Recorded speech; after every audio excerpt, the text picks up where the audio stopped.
porque después nosotros lo subimos en la página de Xochitran, entonces necesitamos que nos autoricen hacerlo. Bueno, como decía Carola, hoy día lo que vamos a presentar, los socios que se van a integrar hoy día son Alfredo Vega y Ariel López. Y va a partir Alfredo, que él es ingeniero civil en transporte de la Universidad de Chile, tiene más de 20 años de experiencia, mayoritariamente se ha desempeñado y ha estado vinculado con el servicio público. Se ha especializado en temas de diseño e implementación de políticas públicas, en temas de discapacidad y participación ciudadana. De hecho, su presentación será precisamente cómo se vincula el transporte y la discapacidad. Así que le dejo la palabra a Alfredo para que parta con su exposición. El orden de la ceremonia va a ser Alfredo expone, después vienen consultas a la exposición de Alfredo y posteriormente parte Ariel. Así que Alfredo, te doy la palabra para que compartas tu presentación. Comparto. Ahí se ve un PowerPoint inicial. Sí, ahí se ve todo. Perfecto. Sí, se ve. Bueno, agradecer la oportunidad, agradecer que estén acá. Yo muy feliz de poder finalmente incorporarme a Xochitran, de poder hacer finalmente esta presentación de incorporación, ahora sí en serio, más allá de las bromas. La presentación que yo les voy a hacer quizás es un poco diferente a las presentaciones tradicionales que vemos en Xochitran. Tiene un perfil más motivacional y tal como decía Irene, se desprende de la experiencia que he tenido en el sector público trabajando con los temas de discapacidad. Yo tuve la suerte de trabajar hasta hacía muy poco en el Ministerio de Transportes, en donde los últimos 8 o 10 años estuve viendo estos temas. Para poder dar un contexto de qué es lo que estamos hablando, quiero abrir describiendo brevemente qué es la discapacidad, porque es un concepto que ha ido cambiando en el tiempo y que no es un concepto ni estático ni tiene una única visión. La discapacidad, incluso si nos vamos así ya haciendo historia a los 1800, la discapacidad no existía. Francia declaró que todo aquel que tenía discapacidad no era un ser humano, no era una persona, era un monstruo, y existía normativa de las monstruosidades. Ahí parte el tema de la discapacidad y con ese enfoque. Luego ha sido un tema bastante difícil socialmente. Pero yendo un poquito más cerca en la historia, pero ni tanto tampoco, la discapacidad se ha visto desde 3 grandes puntos de vista. Uno es el médico, que habla de que la persona con discapacidad es una persona que está enferma, está rota y por lo tanto hay que mejorarla. Y ese fue un enfoque muy fuerte en la primera mitad del siglo XX, hasta que hasta que terminaron la Segunda Guerra Mundial principalmente, y los estados se vieron invadidos de personas que volvían de la guerra, mutilados, ciegos, muy dañados, pero que tú no podías decir que eran dañados, porque en el fondo venían saliendo de la guerra. Luego la sociedad cambia y toma un modelo que se llama como modelo social, en donde se dice que esta persona con discapacidad es pobrecita la persona con discapacidad, un enfoque súper asistencialista, y a estas personas se les empieza a dar techo, comida, colchón, para que puedan vivir y sobrevivir el resto de su vida de manera muy infantilizada, pero sin ninguna expectativa de crecer y ser parte de la sociedad. Hasta que se evoluciona en los últimos 20, 30 años al modelo actual, que es un modelo que se llama biopsicosocial, que yo creo que es un modelo muy vinculado con lo que es la ingeniería, porque cuando alguien te dice desde este punto de este modelo, ¿qué es la discapacidad? La respuesta es, depende. No te puedo dar una respuesta concreta, hay que analizarlo. Y ese hay que analizarlo, hay que hacerlo persona a persona, porque va a depender de un montón de factores para poder hablar de que una persona tiene más o menos discapacidad. Luego, la discapacidad hoy día se entiende como algo que es relativo y que tiene que ver con las características de lo que la persona quiere hacer, de sus características personales, de cómo el entorno le da las facilidades, de cuál es realmente su condición de salud, etc. hoy día, que estamos en cuarentena, es un excelente momento para poder poner a prueba este modelo, esta forma de ver. Porque pensemos, por ejemplo, un ingeniero en transportes, una ingeniera en transportes que se encuentre inmovilizada de la cintura para abajo, es decir, que se desplaza en silla de ruedas, es una persona que en este contexto social, en este momento de nuestra historia, es una persona sin discapacidad.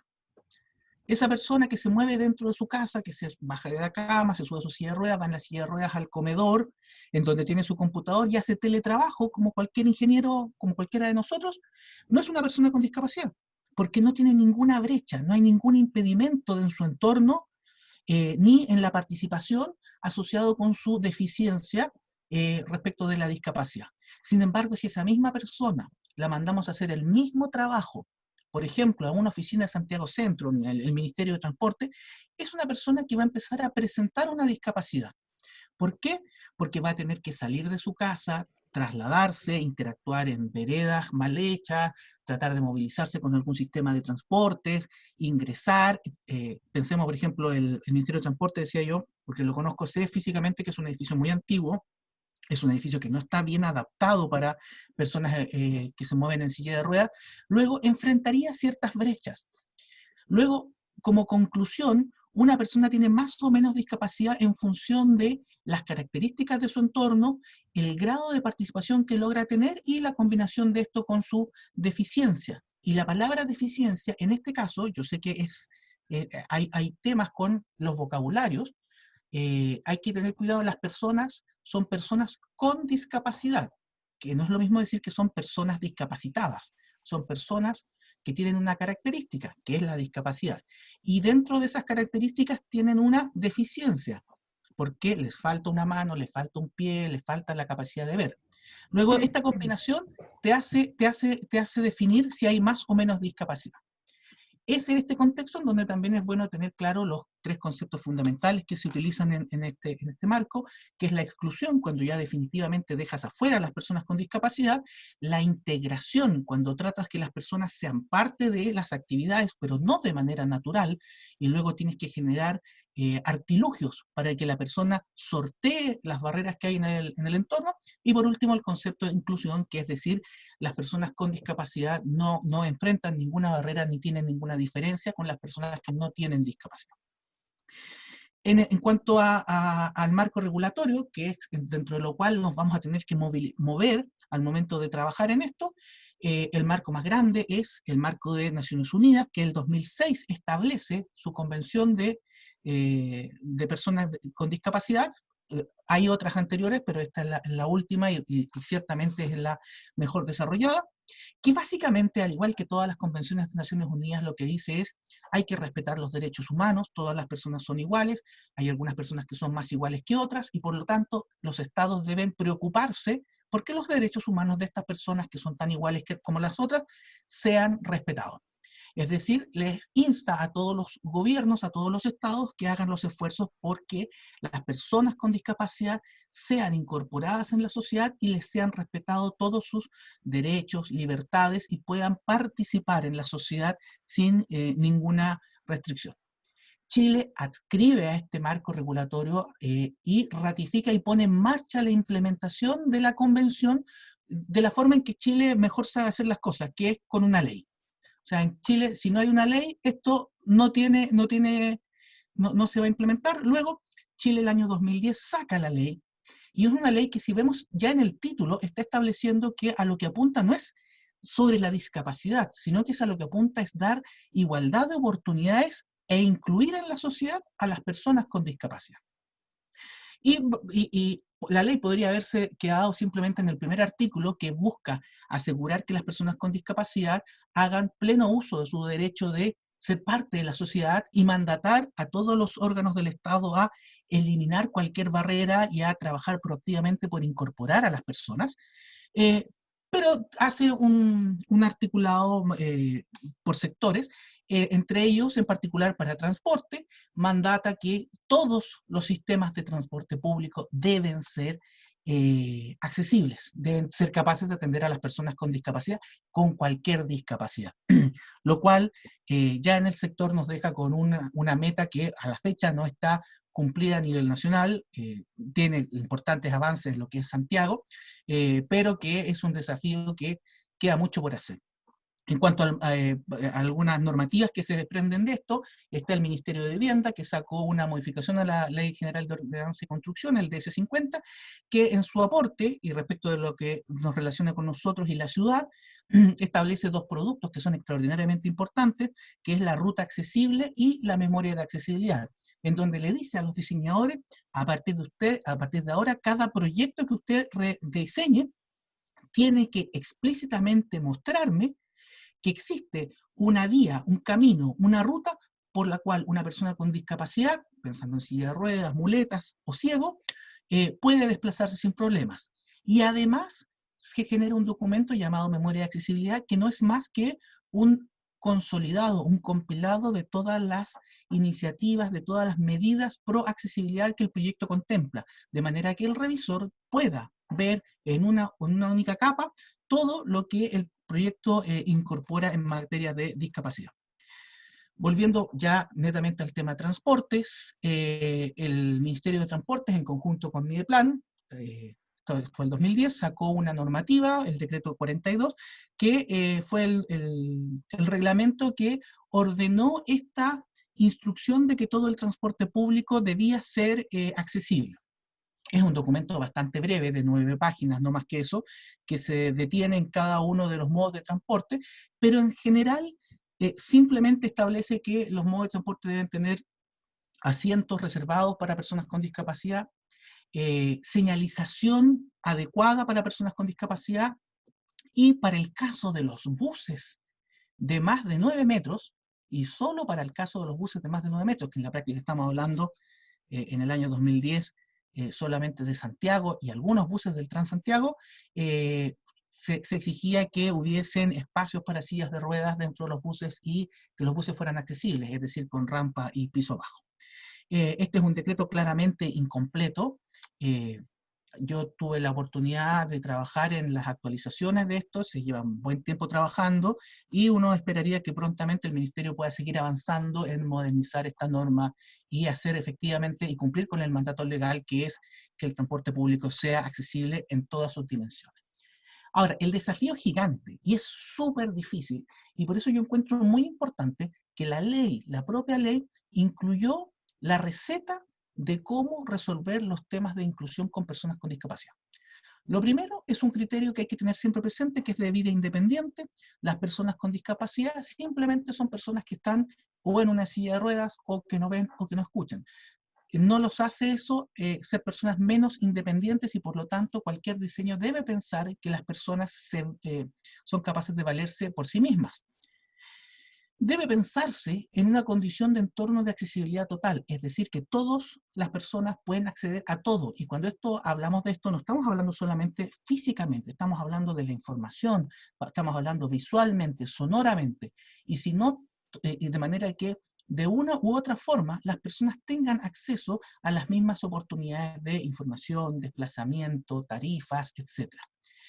También la ley plantea que es importante resolver esto de manera de que sea el mismo diseño para todas las personas, y que tener, por ejemplo, accesos a edificios en donde hay una parte principal con grandes y rimbombantes escaleras y por la parte de atrás hay una rampa dedicada a las personas con discapacidad, es algo incorrecto. Todos debiéramos tener acceso a todos, por lo tanto el mismo diseño nos debiese servir a todos.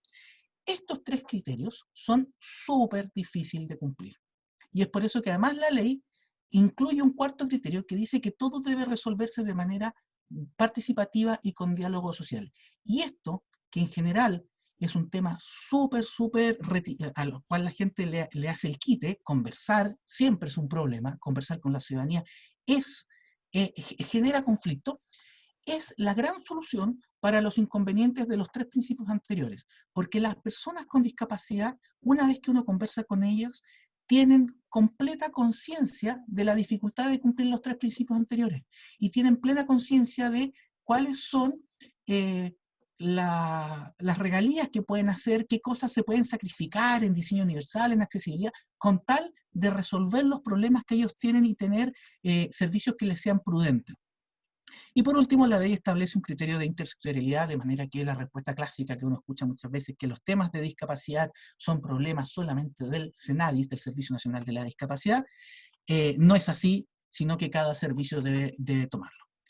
Para avanzar más o menos rápido, porque se me va a empezar a acabar muy pronto el tiempo, cuando hablamos de discapacidad, no solamente estamos hablando del 20% de la población de adultos y del 6% de la población de niños que tienen discapacidad, sino que estamos hablando que las soluciones que incluyen a las personas con discapacidad y que generan accesibilidad universal también van a ser útiles para personas, por ejemplo, con distintos tipos de obesidad, a los adultos mayores, aquí podríamos incorporar a las mujeres embarazadas, a las personas con niños. En el ámbito del transporte, la discapacidad genera unos desafíos impresionantes. En el transporte público estamos hablando de que no tenemos los servicios todavía que son accesibles, e incluso los servicios accesibles que tenemos, como el sistema red, no han sido pensados para que el servicio sea digno para las personas con discapacidad. El solo ejemplo de que la persona con discapacidad sube por la segunda puerta y tiene que entregarle su tarjeta a una persona para que vaya a la primera puerta a validar, y que no haya un validador al lado de donde esa persona accede, habla ya de que efectivamente no hemos pensado en los servicios. Las licencias de conducir son un gran tema que también no están bien resueltos. Hoy día la ley establece que tener una discapacidad no te impide tener licencia de conducir no profesional. Sin embargo, hoy día en la práctica todavía está sujeto a criterios de las municipalidades, y no se ha normado y no tenemos tecnología suficiente en el país para poder decir qué personas pueden y qué personas definitivamente no pueden manejar. O sea, una persona que no tiene brazos, una persona que no tiene piernas, efectivamente, ¿existe la tecnología para que pueda manejar? No sé si sí o si no, pero no hemos llegado a esa discusión. Menos hemos hablado de si una persona con alguna discapacidad puede ser conductor profesional. Una persona sorda ¿puede manejar un taxi o puede manejar un camión? Hoy día legalmente no. Y aparejado con este tema está el tema de adaptación de los vehículos. Hoy día no tenemos buena normativa y no sabemos bien cómo se están adaptando los vehículos. Hoy día en Chile existe un taller serio, aquí en Macul, que hace transformaciones y adaptaciones de vehículos según normativas europeas. El resto son esfuerzos hechizos.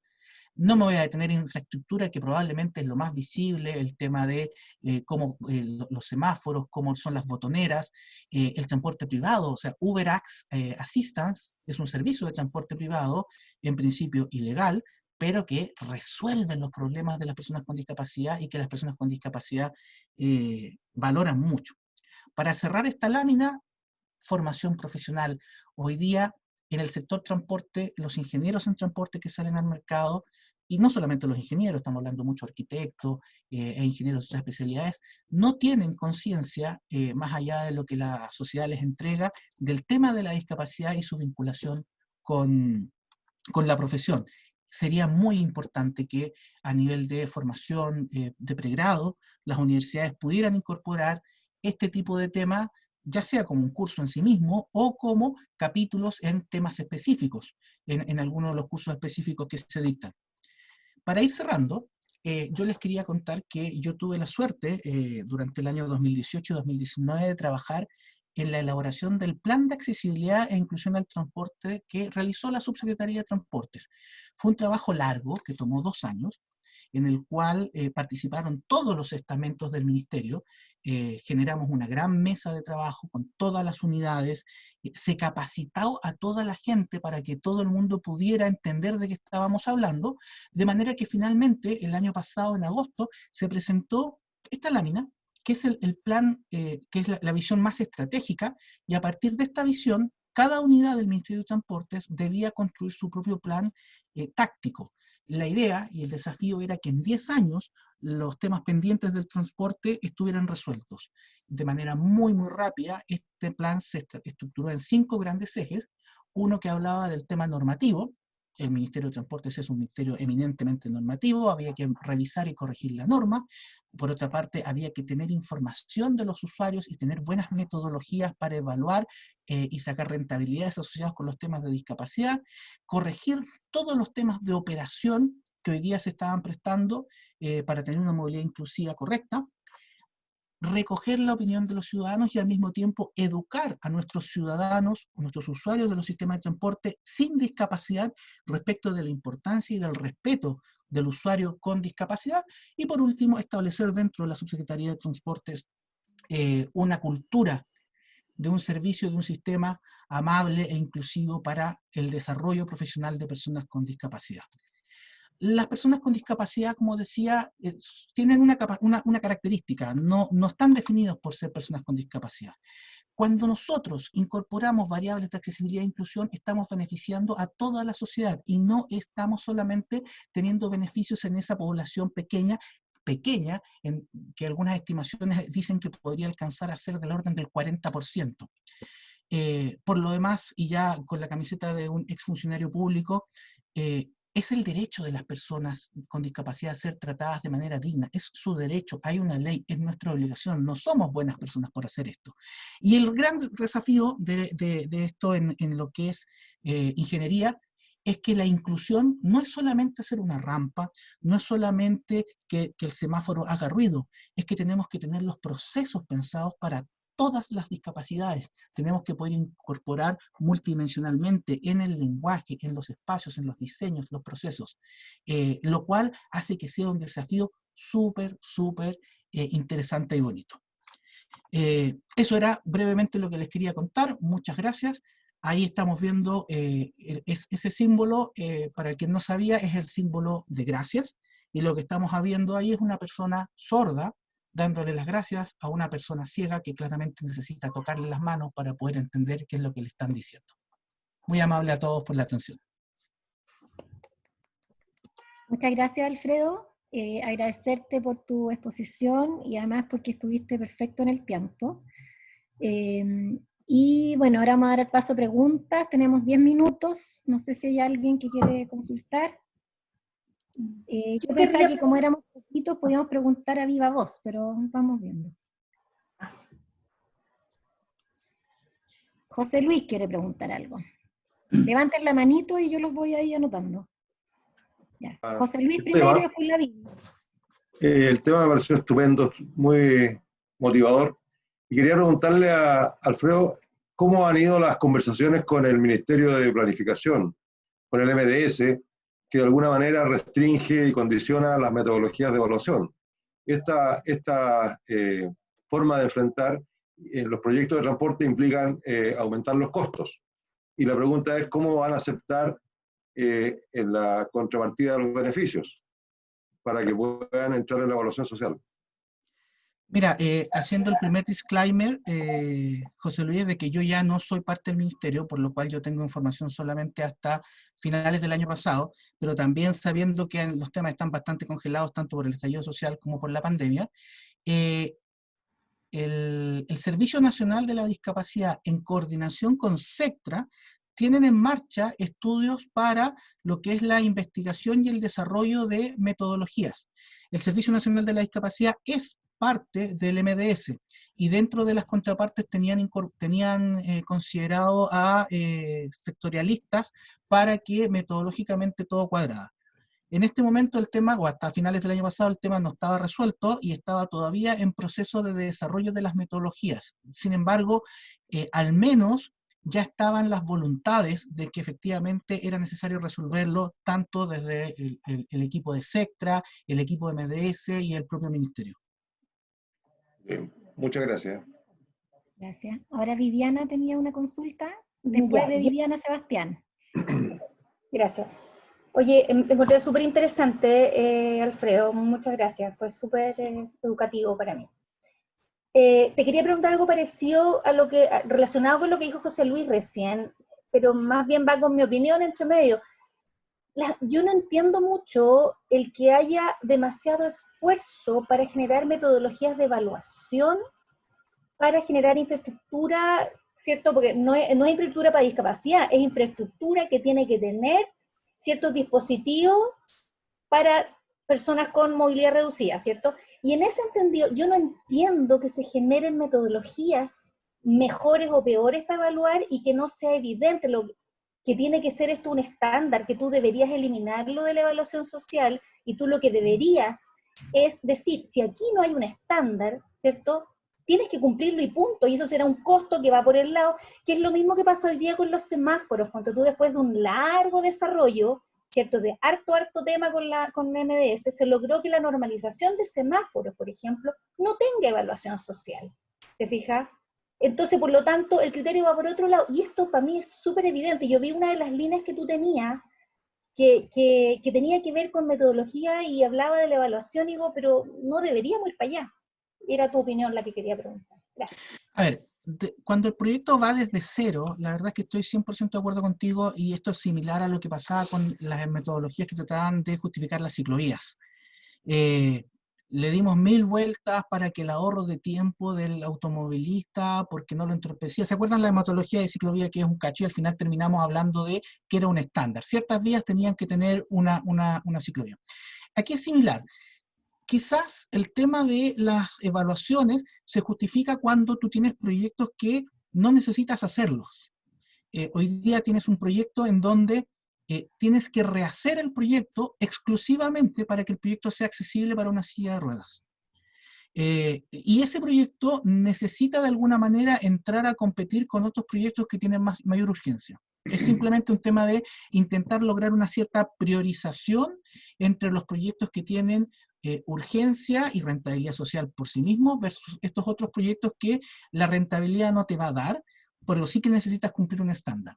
Ahora, como tú te puedes imaginar, obviamente esa línea es una línea promovida desde la SECTRA, y que habla de la necesidad de poder ir a la discusión tanto con DIPRES como con MDS, porque el criterio de decir esto es un estándar y no podemos seguir dejando a las personas con discapacidad fuera del sistema, es un tema que no, o sea, no es argumento suficiente para respaldar un proyecto, el decir que estamos dejando fuera a las personas. O sea, si no les da la rentabilidad, los dejamos excluidos. Y esa es la realidad. Ok, muchas gracias. Sebastián, ¿tú tenías una pregunta?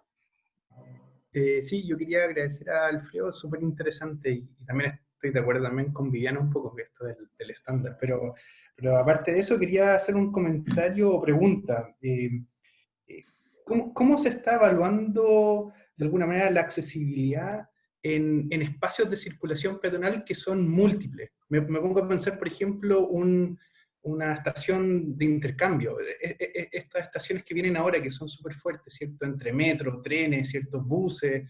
Me pongo a pensar incluso, por ejemplo, en situaciones muy puntuales, como en la boletería de una estación de metro, que es muy complejo, por ejemplo, tratar de poner una banda guía, por ejemplo, ¿cierto? Entonces, va a haber múltiples direcciones, y ir generando múltiples bandas guía va a ser el efecto contrario, va a distraer la dirección de las personas. Entonces, ¿qué otra alternativa hay? De alguna manera, si has visto alguna posibilidad de generar múltiples rutas, pero que también sean accesibles también. Tú estás pensando particularmente en la población ciega. Por ejemplo. Mira, el caso particular de la banda guía es un tema que no es, que si bien se utiliza, no es bien usado por la población ciega, y no es bien recibido, además. Uno, porque se implementa mal. O sea, una persona ciega que trate de utilizar una guía podotáctil no tiene certeza de que eso lo va a llevar a alguna parte y que no se va a interrumpir y va a quedar abandonado. Y por otra parte, hoy día existe tecnología que es mucho más útil, como puede ser las aplicaciones Lazarillo. Lazarillo es una app que tú le instalas en el celular, y en el fondo vas teniendo en el oído un narrador que te va diciendo exactamente dónde estás y cuántos metros tienes que avanzar en una dirección u otra. La aplicación Lazarillo es tan compleja, o sea, tan completa, que tú puedes mapear el interior de espacios. Luego uno podría decir, estoy pensando en voz alta, que dentro de las condiciones de implementación de las de estaciones de intercambio, tú debes tener Lazarillo mapeado, de manera que una persona ciega entra a esta estación, se pone el audífono y empieza el narrador a decirle: si usted quiere ir a la boletería, diríjase 100 metros adelante y doble a la derecha. Y tú vas a ir avanzando y te va a decir: en este momento dobla a la derecha y vas a llegar a la boletería. Y así con cada una de las opciones. Como te digo, o sea, tecnológicamente hoy día hay muchas más opciones que te permiten de alguna manera, que las personas con discapacidad, y no solamente las personas ciegas, cuenten con un asistente personal que los comunique con el entorno, pero que es virtual. Y al ser virtual, es para todas las personas, y ya no dependen de otra persona, no es que necesiten un cuidador, que es algo que para ellos es muy denigrante. No, aquí están usando la tecnología que suple este cuidador y se transforma en un cuidador virtual. Y yo creo que por allá, en esa dirección, va una solución, van las soluciones del mediano plazo. Ok, muchas gracias, Muchas Alfredo. Tenemos una última pregunta. Sergio levantó la mano. Al parecer es un tema bastante interesante. Vamos a terminar con la pregunta de Sergio para dar paso a lo que viene. Está sin volumen, Sergio. Tengo que ponerme... Ahí sí. ¿Ahí estoy? Ya. Sí. Habrías logrado dejarme callado. Claro. Primero, agradecer a Alfredo, buena presentación, y yo sé que esas cosas toman tiempo, así que mucho respeto con tu audiencia, muchas gracias. Cuando uno mira este tipo de acciones posibles, uno tiene la tendencia, y yo tengo también la tendencia, a mirarlo desde el punto de vista de la evaluación. Sin embargo, hay cosas que se hacen en prácticamente todos los países que van por otro lado. Déjame dar un ejemplo. Las tarifas reducidas para estudiantes y tercera edad. No solo en Europa, también en Estados Unidos hay tarifas reducidas que van desde gratis hasta reducciones del 33%, que son las menores. Y estoy hablando de Estados Unidos y Europa, el mundo desarrollado. Y eso no tiene ninguna justificación más que la expresión de un derecho, lo cual es muy notable, ¿ya? Para los de la tercera edad se usa mucho el argumento, no muy medido tampoco, porque es parte de una ley, el argumento de evitar la exclusión social. Fíjate el terreno que me estoy metiendo, un terreno blando, donde no hay muchas ecuaciones, no hay mucho cálculo. Y en el caso de los estudiantes, de hecho en Chile se remonta una ley bien antigua que dice que los estudiantes no deben pagar más de un 33%, ¿ya? Porque es parte de la idea de la educación obligatoria.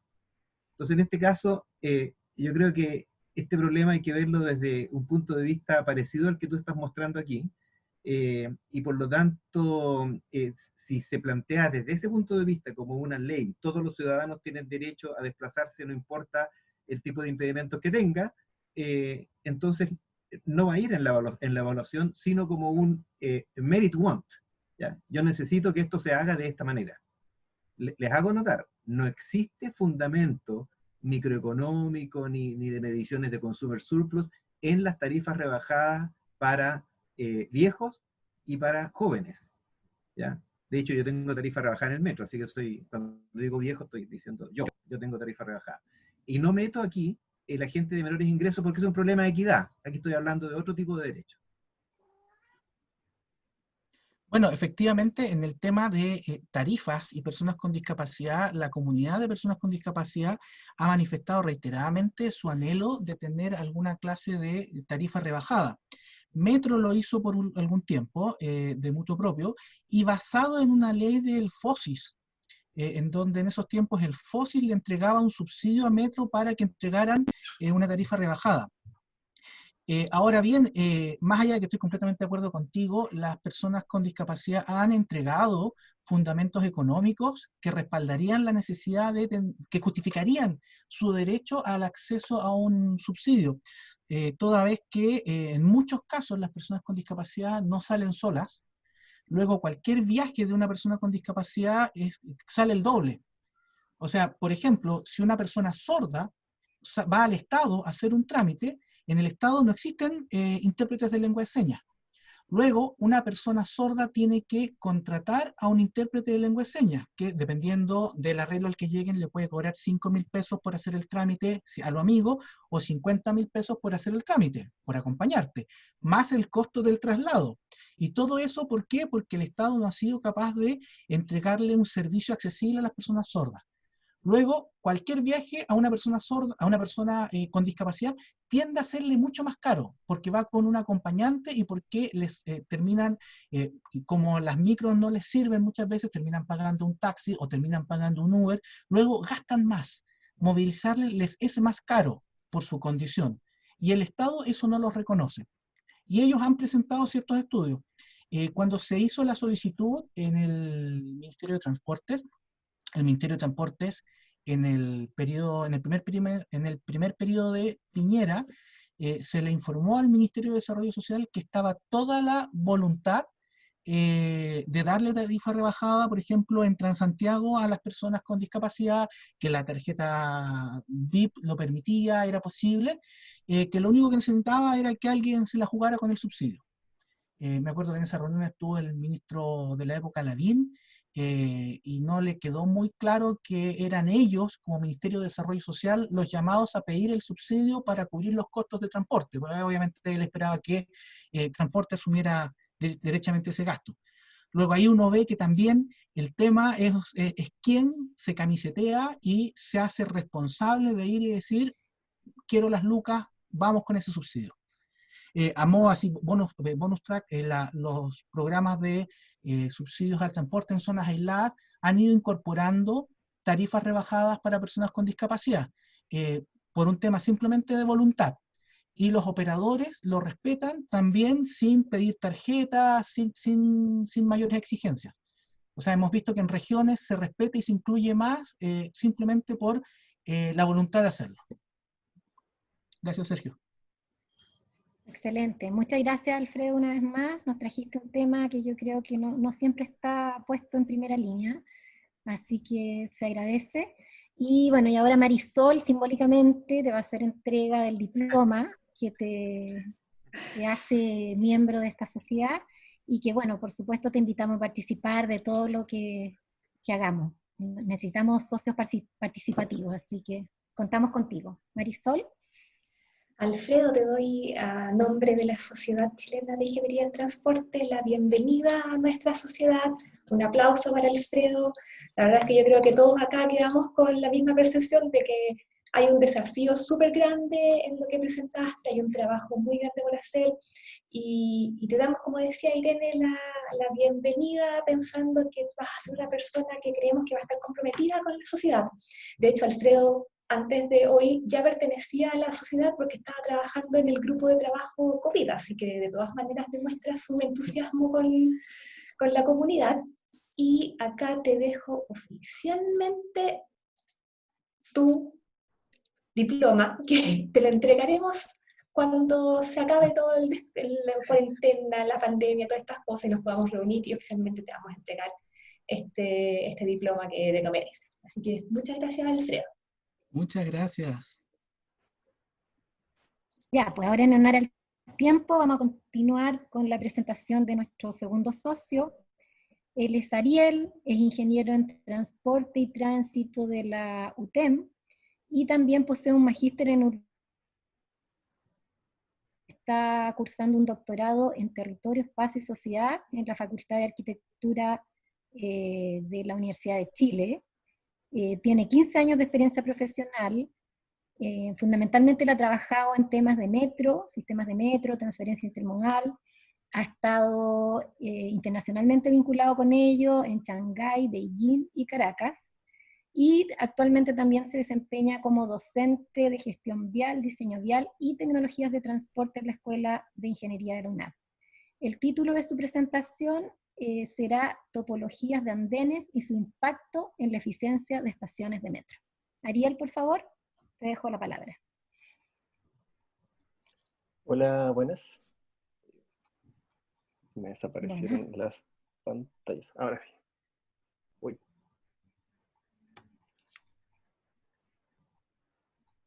¿Se ve mi pantalla? Sí, se ve. Ah, ya. Es que a mí se me desaparece mi propia pantalla al hacer esto.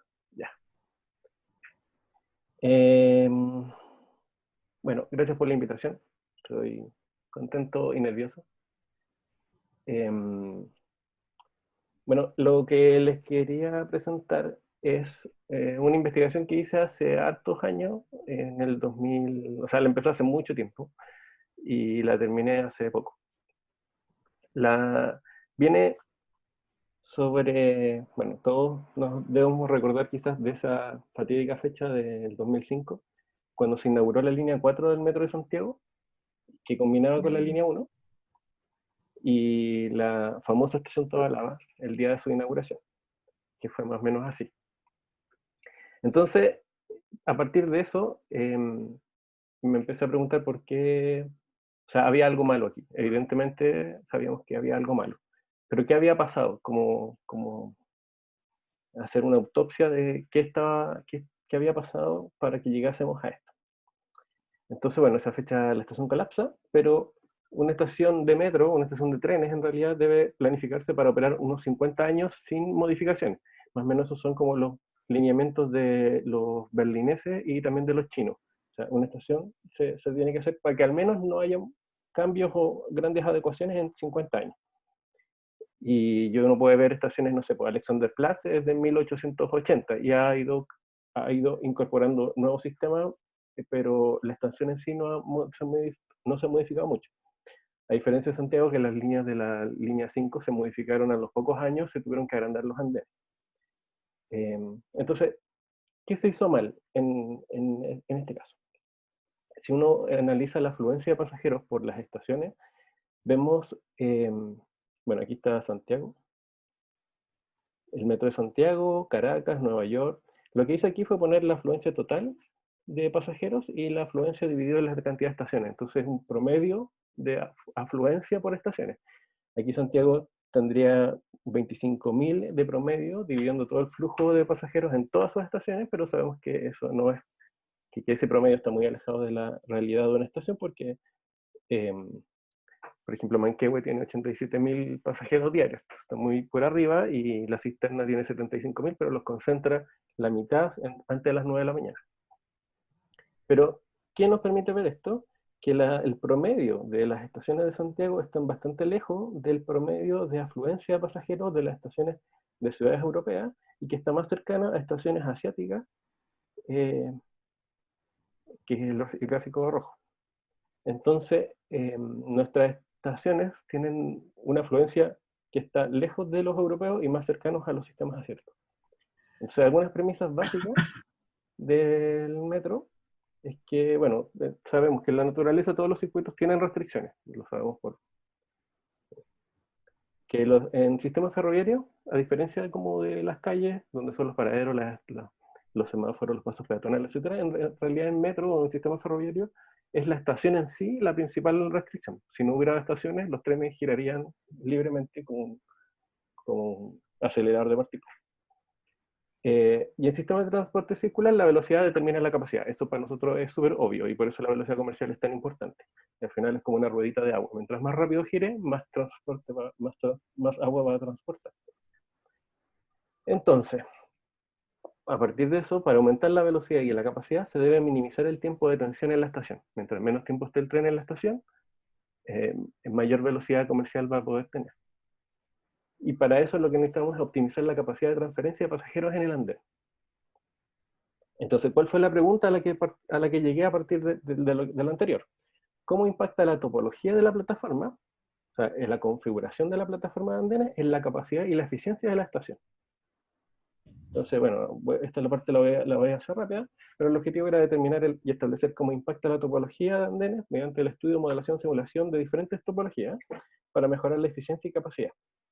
Y lo específico era identificar y definir las características de diferentes configuraciones, analizar y modelar el comportamiento de los pasajeros, elaborar un modelo de cálculo para evaluarlo, determinar la relación entre la topología de la plataforma y el uso. O sea, no solo era la infraestructura, sino también la operación, y cómo se combina infraestructura y operación. Eso es súper claro. Y diseñar un modelo de estación, proponer como un Lego de cómo podría funcionar algo quizá mejor a partir de lo aprendido. Entonces, bueno, esto como que, entre comillas, me gusta hacer mapas, así que mapeé las referencias bibliográficas. Todos los naranjos fueron las publicaciones que consulté, y todos los rojos fueron las estaciones en las que me fui a recorrer las estaciones. Una por una, a dibujarlas, a medirlas, a grabar en video, a observar, y esto duró como 10 años. Entonces, ¿cuál fue el método? Primero desagregué cada componente de la estación. O sea, analicé escaleras de forma separada, andenes separados, boleterías separadas, torniquetes de forma separada. Cada ente, tal cual como Jack el Destripador, fue analizando cada pedacito como una autopsia. Después analicé cada uno de estos componentes y los fui modelando. Después simulé cada uno de los componentes. Después agarré todos estos pedacitos de Legos que había construido y los integré y luego los reconfiguré. Y luego los simulé y después a partir de eso hice como la manera de cómo observar las diferencias entre estas configuraciones. Entonces hice un método de ruta crítica que analizaba básicamente todo el nivel de restricción que tenían los pasajeros en el sistema. Y a partir de eso hice un índice de eficiencia que básicamente es la sumatoria de todas las restricciones anteriores y después evalué esa eficiencia. Entonces, bueno, la idea era entender el comportamiento de los flujos, establecer las restricciones de capacidad, modelar el comportamiento peatonal y simular el comportamiento peatonal. Entonces, lo que hice fue, en esas estaciones que había mostrado los puntitos rojos, hice grabaciones de días y miles de horas de cómo se comportan los pasajeros en los andenes, en las boleterías, en las escaleras que son a contraflujo, las escaleras que son unidireccionales, etc. Y a partir de eso, bueno, y también dibujé, analicé cómo están configuradas los andenes de las estaciones. Hay muchas configuraciones de andenes, pero si las combinamos en términos de infraestructura y operación, se pueden agrupar en tres tipos. Los que son laterales, que son como todos los que tenemos, casi todos los que tenemos en Santiago, salvo Vicuña Maquena. Los andenes centrales, que son muy utilizados en Europa o Centroamérica. Y los andenes mixtos, que es un andén central y andenes laterales. Y el resto simplemente son o medio, por ejemplo, las estaciones aisladas, que son muy típicas, no sé, en los países anglosajones, en realidad son andenes laterales de una pura línea, porque la línea es unidireccional. U otros como Vicuña Maquena, que sería un doble andén central. Entonces, casi todas las alternativas son múltiplos de estos tres. Entonces, lo que yo quería era comparar estas tres, o sea, a partir de todo lo anterior, llegué a que estos eran los tres tipos de configuración básica que se podían utilizar. Entonces, para compararlo, necesitaba que midieran exactamente lo mismo. Aquí se ve que los tres andenes miden el mismo ancho, el área naranja, que el volumen, el área, el cajón de la estación, exactamente la misma de los tres. El área naranja de las tres estaciones es el mismo, y la escalera es la misma. O sea, aquí la escalera mide un ancho, aquí hay dos escaleras, pero miden la mitad. Y aquí hay tres escaleras, pero cada una mide un tercio. Entonces, todas las escaleras y todos los andenes son exactamente iguales. Y aquí, bueno, aquí hay dos escaleras, y cada uno mide la mitad, y el número de andenes y el ancho del andén. Si es un andén central, y si son andenes mixtos. Los andenes mixtos son poco comunes, pero operan hace muchos años. Esta, por ejemplo, es la estación San Andreu, en Barcelona, y tiene tres andenes, dos laterales y uno central. Aquí, bueno, entonces lo que hice fue simular esto. Para eso utilicé un simulador ruso que se llama Anilogic, que es un simulador por agentes.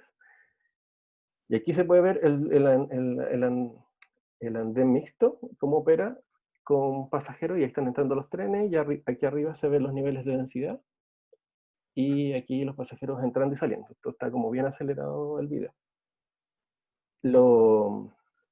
Y esto lo hice para las tres configuraciones. Aquí están los andenes laterales, aquí el andén central con las líneas a los lados, y en esta el andén mixto. Los tres los sometí paralelamente a la misma carga, a la misma frecuencia y al mismo flujo de pasajeros. Y lo que hice fue variar todos los niveles de frecuencia y variar todos los niveles de afluencia. ¿Qué pasa con las líneas cuando va solo en un sentido muy cargado y en el otro vacío? Cuando van cargados en ambos lados y así. Entonces, para evaluarlo, lo que hice fue evaluar todas las configuraciones, diseñar un algoritmo de decisión binaria. O sea, todo esto va con un algoritmo binario. Un índice de eficiencia para cada área, para cada uno de los legos, y después la restricción de de cada uno de esos legos lo convertí en un índice que en realidad es la suma de todos los anteriores. Y luego los comparé. Entonces acá, esto es un, entre comillas, un algoritmo de binario donde aquí está la entrada, luego llega el corredor, por cómo excede. Luego si el corredor tiene contraflujo peatonal, el contraflujo es que sea bidireccional. Si el contraflujo es lineal o si están cruzados, porque muchas veces las personas entran por un lado y después deben cruzarse hacia el otro lado y salir. Entonces, eso pasa mucho con las escaleras, cuando uno va dando vuelta por escaleras mecánicas, que los pasajeros se tienen que cruzar, y esos entrecruzamientos perjudican el flujo. Entonces, si tiene el contraflujo, si la salida es cruzada, y si el contraflujo está segregado, por ejemplo, cuando se ponen vallas centrales, para que no importa cuánto es el flujo, cada uno va por su carril porque hay una pequeña muralla al medio. Después, esto es solo la entrada en el corredor. Luego si pasa la escalera, si la escalera es mecánica o no es mecánica.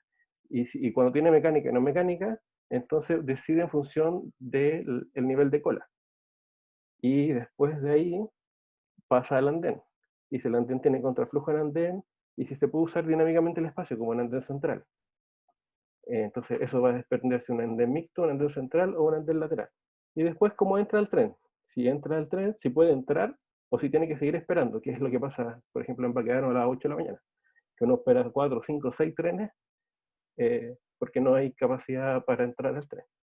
Y si pudo entrar, entonces, si el flujo en el acceso es bidireccional o unidireccional. Por ejemplo, en San Andreu uno puede entrar y salir por el otro lado. O en algunas estaciones de Ciudad de México también el comportamiento es así. Y luego del tren, uno ya está arriba del tren y en la siguiente estación se baja y el comportamiento de salida. Para los que van saliendo por la estación, pasan del andén al tren y del tren al andén y después a las escaleras y a la salida. Entonces el flujo desde que uno entra hasta que sale. Y los resultados fueron estos. Aquí está. Entonces el andén mixto tiene estos niveles de resultado para todas las combinaciones anteriores. El andén central y el andén lateral. Y aquí está como... Esto lo expuse en el congreso, en el 19º congreso de la Xochitl, entonces el artículo está ahí. Si lo quiero revisar, está ahí. Bueno, el resultado es que, justo se me tapó, los andenes laterales tienen un nivel de restricción de 25. O sea, esta es la sumatoria de todas las restricciones anteriores. Mientras que el andén central es de 22, su índice de restricción. Pero los andenes mixtos tienen un nivel 12. O sea, el nivel de restricción de un andén mixto es la mitad de los anteriores, y los otros dos son muy parecidos, entre 22 y 25. Ahora, ¿cuál es la conclusión a partir de todo esto? La topología y capacidad, que la configuración sí influye. Entonces, con un andén mixto, utilizando el mismo volumen, el ancho de las escaleras y el andén, se concluye que la plataforma de andenes mixtos tiene el doble de capacidad que los andenes centrales y los andenes laterales. Y esto tiene una condición que hasta aquí puede ser como haber dado una explicación muy complicada, pero esto es súper obvio, porque el tren tiene el doble de puertas y nosotros siempre ocupamos solo un lado y dejamos inutilizado el otro lado. Aquí tenemos el doble de capacidad de puertas y eso, para si lo vemos en buses, sabemos lo importante que es que la gente pueda subir y bajar por todas las puertas. Ahora, si puede subir y bajar por todas las puertas de todo el metro, por ambos lados, es obvio que esto va a ser. Y además de que al operar, entrar por un lado del tren y salir por el otro, no existe el contraflujo en la puerta. Y eso es clave. Entonces uno puede salir y entrar. Y si además en algunos metros lo que hacen es que la apertura para la salida está 2 o 3 segundos desfasada de la entrada. Eso permite que haya como un desplazamiento en un sentido que en sí te lleva y después entra el resto. Entonces hay un vaciamiento y después se llena. Ahora, esto también tiene que ver un poco con el uso. El contexto de la estación no puede estar desconectado de la realidad de su entorno. Entonces, los andenes laterales, como lo que tenemos en Santiago típicamente, son útiles. Bueno, estas son las conclusiones a partir de los resultados. Cuando se somete la estación a mucho flujo, pero bidireccional, o sea, por ejemplo, la línea 1, tiene mucho flujo en el área central, no sé, pues Universidad Católica o Santa Lucía tiene mucho flujo, pero hacia arriba y hacia abajo. Cuando eso es parejo, los andenes laterales son eficientes porque tienen menos contraflujo, sobre todo en los intercambios, a comparación del andén central. En cambio, el andén central es beneficioso para flujos asimétricos, o sea, las estaciones radiales. Por ejemplo, Bellavista de la Florida, en línea 5. Todo el mundo va en la mañana hacia el centro y el andén del otro lado está absolutamente vacío porque nadie va hacia Puente Alto a las 8 de la mañana. Pero en la tarde todo el mundo viene de vuelta y nadie va hacia el centro. Entonces, al tener el andén, todo el área más amplia, hay menos densidad y los flujos se pueden mover más libremente. Entonces, en las estaciones radiales es más útil poner andenes centrales. Y los andenes mixtos, como vimos antes, nos tienen la mitad del nivel de restricción. Entonces, entonces son muy útiles para estaciones de intercambio, porque no tienen contraflujo. Ni en las escaleras, ni en los andenes, ni en las puertas. No tienen ningún tipo de contraflujo. Entonces uno va empujadito. Ahora, a partir de lo anterior, tenemos otro problema, que es un contexto institucional o de planificación, que nosotros, por ejemplo, en los años 60, cuando se planifica o se construye la estación Tobalaba, nunca se pensó que además era una zona residencial de edificios bajos, nunca se pensó que Tobalaba iba a recibir a todo Puente Alto en ese punto. Entonces, como no tenemos capacidad de prever lo que va a pasar de aquí a 70 o 100 años más, como nos ha ido pasando, entonces lo que nosotros podríamos hacer es generar diseños que se puedan construir de forma modular, como un Lego. Entonces un diseño constructivo podría ser de que nosotros diseñamos un andén mixto que sabemos que nos va a duplicar la capacidad del andén, de la estación, pero solo construimos en una primera fase el andén central. Y en algún día, cuando la capacidad lo amerite, uno construye los andenes laterales. Entonces eso nos permite duplicar la capacidad, porque el nivel de restricción del andén mixto es la mitad, no tiene contraflujo peatonal, pasa de usar el 50% de las puertas a usar el 100% de las puertas del tren, se usan tiempos de carga alternados, por tanto el tiempo de apertura de las puertas incluso podría ser menor al actual, lo que aumenta la capacidad la velocidad operacional del tren, y bueno, entonces uno se puede usar como estación común, y esta de abajo como estación de alta capacidad, sin tener que rehacer toda la estación. Eso.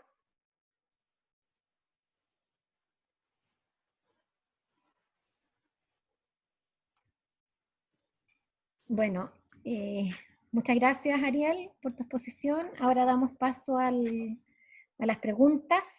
Ahí veo la mano de Alfredo y Sebastián, en ese orden. Ariel, antes puedes dejar de compartir tu presentación para ver a todas las personas en la pantalla.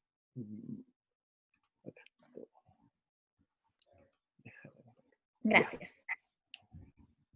Ya, estamos entonces en primero, ya, Alfredo, Sebastián, ¿alguien más por ahí? Oye, no sé si las presentaciones se eligieron a propósito, pero muy interesante el tema, o sea, me parece alucinante el tema de la combinación de los andenes. Y en esa investigación que hiciste tú, ¿te detuviste, te llamó la atención el tema de cómo se trabajaban las personas con discapacidad? Pegado con el tema, sí sé, pero ¿te llamó algo la atención de cómo se trabajaban con las personas? ¿Qué dignidad se le daba para su movilidad?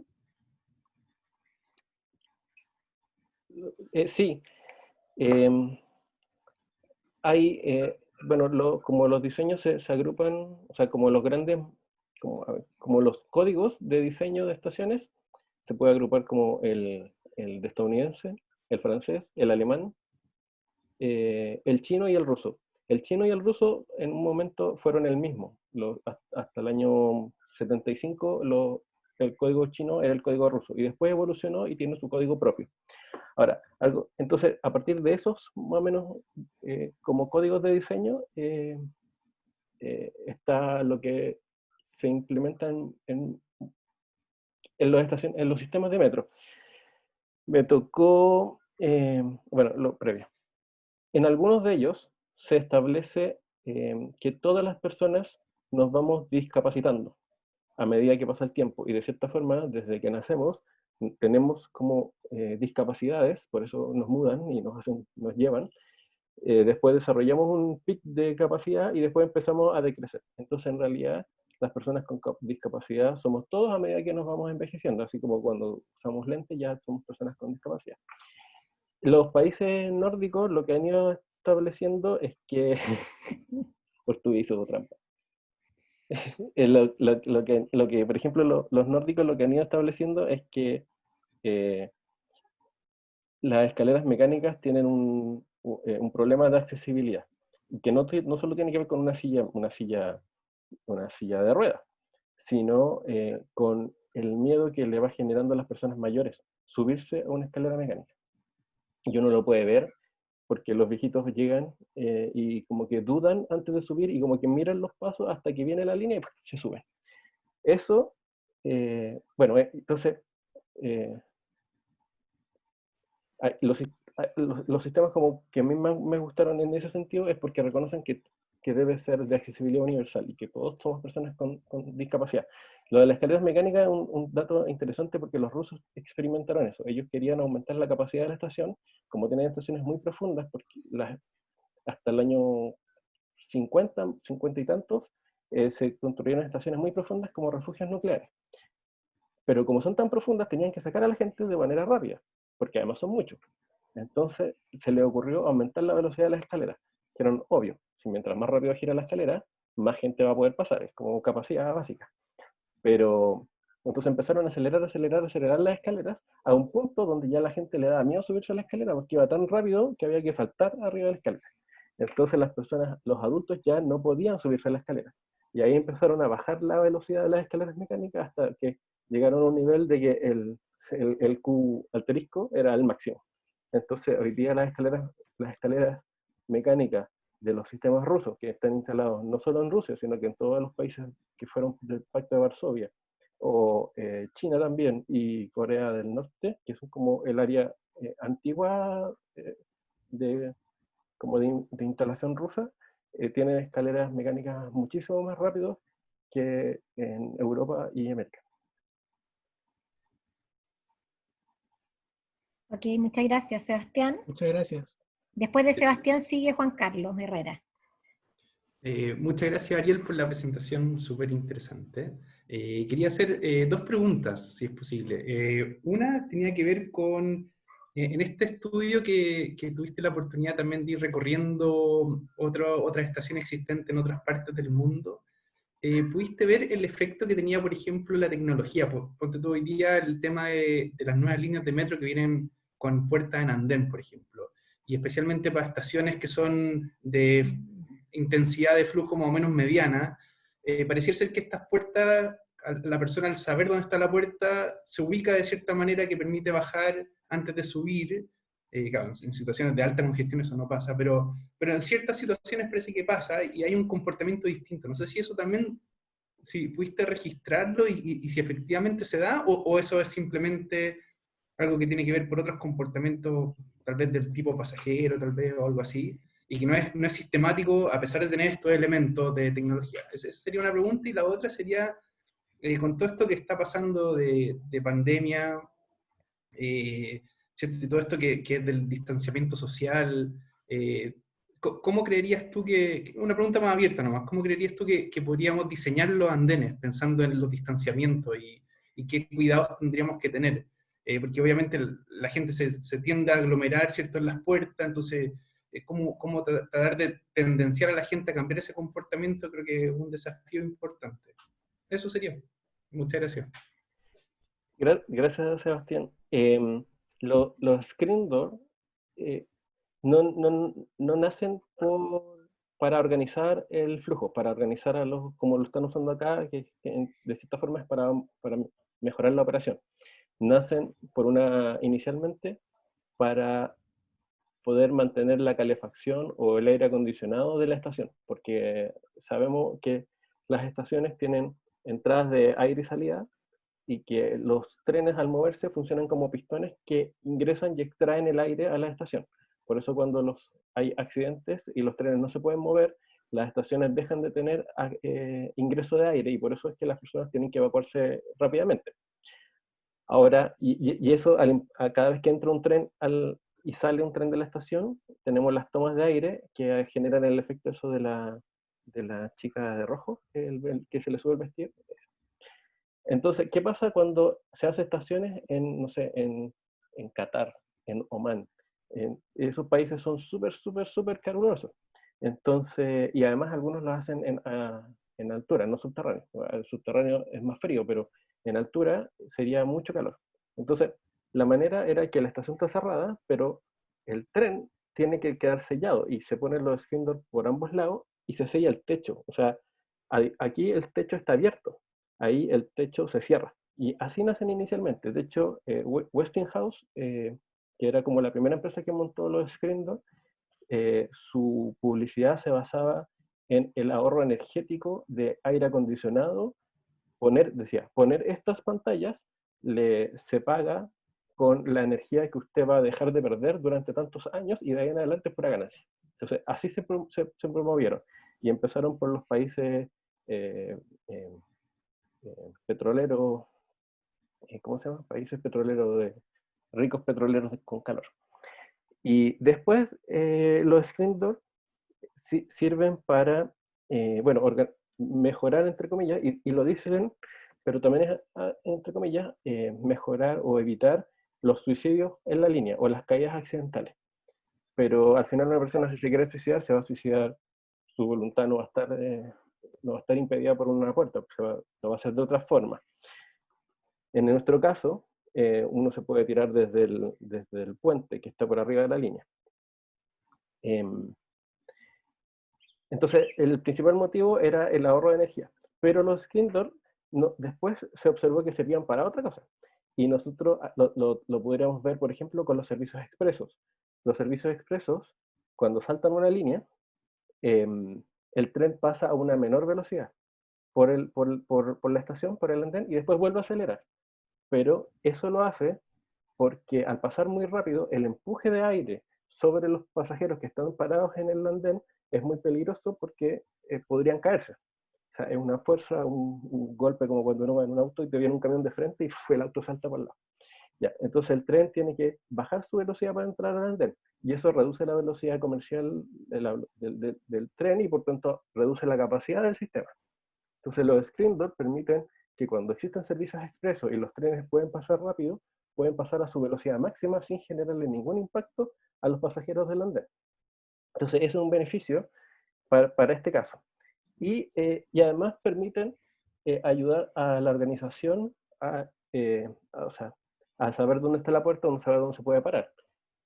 Pero eso tiene dos opciones alternativas, que es simplemente señalizar en el piso, poniendo los dibujitos tipo wayfinding en el piso, y en estaciones que no tienen ningún tipo de screen door, funciona muy bien si se implementa y se hace una buena política educativa con los pasajeros. Pero también hay una opción extremadamente barata, que es simplemente poner unas rejitas, vallas peatonales, como las que se ponen en cualquier parte, y dejan el espacio abierto donde va la puerta del tren. El problema es que eso es extremadamente barato y es tan eficiente para organizar, pero especialmente cuando una estación tiene muchísima afluencia y los pasajeros corren el riesgo de caerse a la línea, como pasó acá en la estación Vicuña Maquena, cuando al principio una persona cayó a la línea porque fue empujado por la masa de usuarios, y se pusieron algunas vallas, porque los andenes eran muy delgados. Pero estas vallas, que son como unas pequeñas rejitas, impiden eso, porque uno se puede parar muy cerca de la orilla, por tanto se usa todo el área del andén, lo que aumenta un poco la capacidad del andén, pero de forma segura. Y eso es muy barato. El problema, o la restricción, es que para eso todos los trenes que corren en esa línea tienen que tener las puertas en la misma ubicación. Y no pueden ser trenes con diferentes tipos de puertas, diferentes anchos de puerta, que es lo que nos pasa a nosotros. Y eso, esto de las puertas de rejita, se utiliza mucho en los metros chinos. Y es muy, muy, muy barato y es muy eficiente, comparado con un screen door. Ok, muchas gracias. Vamos a dejar la última pregunta para Juan Carlos Herrera y con eso terminamos la parte de preguntas. Gracias, Irene. Yo tenía mi mano levantadita aquí bien ordenado, pero después caché que había que levantar aquí nomás visualmente. Gracias, Ariel, también por la presentación y también agradezco a Alfredo la presentación de recién, que era la parte final. Yo tengo un comentario y un par de preguntas. El comentario, de hecho, respecto a algo de las escaleras que mencionaba recién. No funcionan usualmente con la máxima velocidad, no solo por un tema de seguridad, también ahí hay un tema de capacidad. O sea, si van muy rápida la escalera, hay más distanciamiento entre un pasajero y el siguiente, entre una persona y la siguiente, por lo tanto la densidad es menor. Y como el flujo de densidad por velocidad, no necesariamente la máxima velocidad, que me pega en densidad, me logra mayor flujo. Ahora, respecto a lo que estabas a tu presentación, tengo un par de preguntas con respecto al modelo. ¿Cómo podría incorporar en este modelo aspectos culturales? Y me refiero, por ejemplo, que una misma estación, el mismo diseño de esta estación mixta, si yo la pongo aquí, o la pongo en China, o la pongo en Londres, va a funcionar distinto. ¿Cómo puedo capturar eso? ¿Cómo puedo capturar el hecho que, por favor, deje bajar antes de subir? Aquí, por caso, se respeta. Y ahí se pone igual la persona al frente de la puerta. Entonces me gustaría saber si el modelo es capaz de capturarlo o cómo lo podría hacer. Eso por un lado. Y por el otro lado también, cuando tú hablabas de los parámetros con los que jugaste, hablaste de flujos simétricos o asimétricos. Yo entiendo que eso está diciendo que en una dirección va muy cargado versus otra dirección que va más descargado o va más parejo.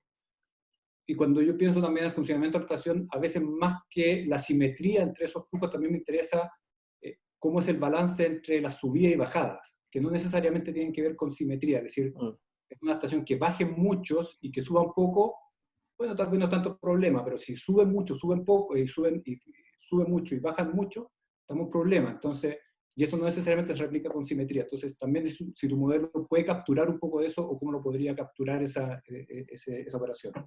Y lo último, si puedo hablar un poquitito de los indicadores de eficiencia, que no me quedaron muy claros a qué te referías con eso. Muchas gracias.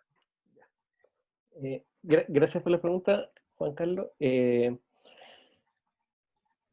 Sobre lo de la escalera. Ahí también hay un fenómeno cultural. Si en algunos sistemas los pasajeros tratan de mantener distancia entre ellos, especialmente los asiáticos. Ellos aceptan que uno los apriete, pero no aceptan apretarse entre ellos, apretarse voluntariamente. Entonces, las escaleras en algunos países dejan igual un escalón por medio libre. Aunque haya cola, dejan que pase un escalón y se sube, independientemente de la velocidad. Entonces ahí hay un fenómeno cultural que se puede ingresar.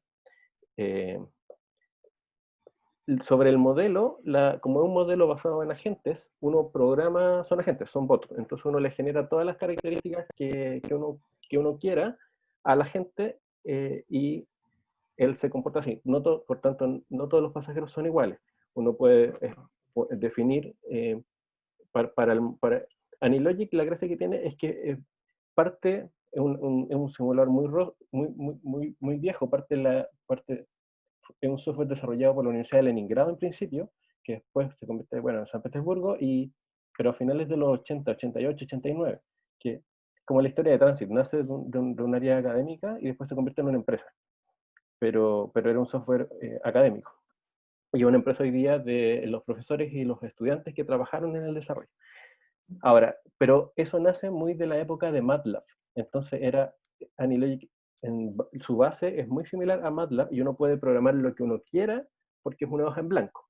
Luego eso se llenó de librerías, como la librería de peatones, que está basado en los comportamientos de Freund, que en realidad son todos los que utilizamos generalmente, pero la gracia es que uno puede modificarlos a gusto, porque tiene la lógica básica de MATLAB. Entonces uno puede, ¿qué hago yo? Pongo cámaras, muchas veces a la mala, porque no dejan grabar. Igual acá me han llevado detenido como 5 veces. Y entonces instalo cámaras y después las proceso con visión artificial. Y identifico comportamientos por ejemplo, las personas que intentan entrar al tren y son rebotados. Intentan entrar al tren y son rebotados. Entonces puedo calcular cuántas personas intentaron entrar, cuánto tiempo estuvieron esperando e intentando. Algunos que simplemente van y se ponen a esperar. Entonces, todas esas personas que más o menos uno puede procesar con visión artificial, las puede categorizar y decir, bueno, tengo tanta cantidad de estos tipos, de estos otros y los tiempos que tienen. Y después esos mismos, que son particularmente de esa estación o de ese país o de esa ciudad, los modelo y los corro sobre el sistema. Entonces uno, en este caso particular y en general lo que yo hago es eso. Observo, grabo, paso por visión artificial, saco los datos precisos culturales de esa gente y luego pongo eso en la programación de los agentes y luego lo simulo. Entonces se puede ajustar a la condición cultural muy particular. Y sobre la simetría, sí.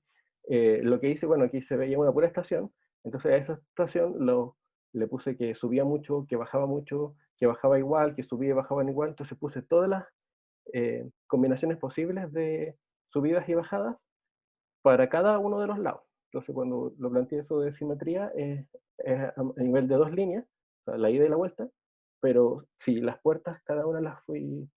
También evalué en su momento qué pasaba si uno desplaza las puertas, porque hay unos trenes que en vez de que las puertas estén enfrentadas, están desplazadas un poquito y eso obliga a que las personas entren por un lado, se desplazan hacia el centro y salen por el otro lado.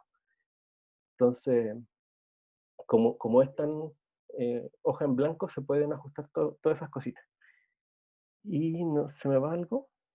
Creo que el indicador de eficiencia, lo último, si me podía decir. Ya, el indicador de eficiencia. Palabra, no. Sí, lo que hice es que, como al principio planteaba, cada una de las estructuras lo que yo hice fue observarlas de la forma que dije recién, o sea, con videos, etcétera, modelarlas y convertir un Lego. Entonces ya tenía un Lego de pasillo, un Lego del torniquete, un Lego de la escalera y de todos los tipos de escaleras. Entonces lo que a diferentes niveles de flujo tenía diferentes niveles de restricción. Si el pasillo tenía un ancho X, o si tenía una rejita, o si tenía una L. Entonces, la restricción en sí es la oposición al flujo. Y el índice de eficiencia lo que mide es la suma de restricciones. Por eso el andén mixto tiene el valor en la mitad, porque es la mitad de restricción. Entonces, por eso permite el doble de pasajeros. Es solo una sumatoria de restricciones hacia atrás. Ok, muchas gracias, Ariel. Agradecerte una vez más la presentación y darte la bienvenida a la sociedad. Sabemos que tienes muchas ganas de participar y bueno, esta ceremonia solamente es el tema formal, así que te voy a hacer entrega de tu diploma, si es que lo puedo aquí a compartir, para que todos te aplaudamos y te damos la bienvenida. Así que bienvenido, Ariel, ahí está tu diploma, no sé si se alcanza a ver bien, y ya habrá un momento en que podamos dártelo personalmente. Bueno, ahora voy a dejar a Carola para que cierre la reunión. Lo único que motivar, eso sí, a todos los que asistieron, incluso a los nuevos socios, que nosotros nos pusimos como meta agrandar la sociedad, así que los motivo a todos que si tienen algún conocido que quiera contribuir a la sociedad, bienvenido sea. Los invito a presentar nuevos socios. En el penúltimo boletín se hizo un pequeño escrito, digamos, reportaje de qué es lo que se necesita para ser miembro de la Xochitlán y un poco también se explicó el procedimiento. Así que ahora dejo a Carola para que haga el cierre de la sesión.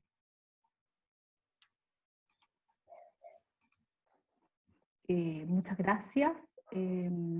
Muchas gracias a los dos presentadores. Muy interesantes sus exposiciones. Les damos la bienvenida formal a la sociedad. Esperamos que estén disponibles para trabajar y para colaborar con las actividades de la sociedad en este tiempo. Y nada, me queda la bienvenida. Gracias a los asistentes por acompañar en esta ceremonia que es muy importante para nosotros. Y nada, nos vemos en una siguiente oportunidad que espero sea muy pronto. Así que me despido. Muchas gracias por la organización y bienvenido a los nuevos socios. Gracias, Ariel. Chao. Chao. Cuídense. Muchas gracias a todos. Que estén muy, muy bien.